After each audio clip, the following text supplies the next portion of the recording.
hindi man lang binati ni Richard Gutierrez.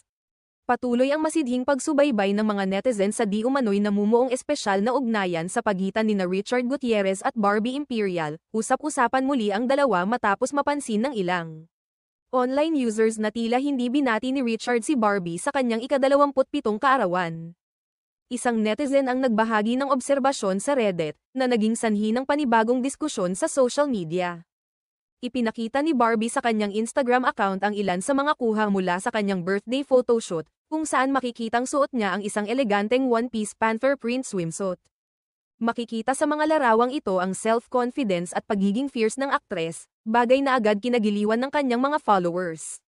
Gayunpaman, kapansin-pansin umano ang hindi pagkomento ni Richard sa mga naturang birthday posts. Ito ang naging mitya ng spekulasyon ng ilan kung kumusta na nga ba ang tunay na estado ng relasyon ng dalawa. Habang wala si Richard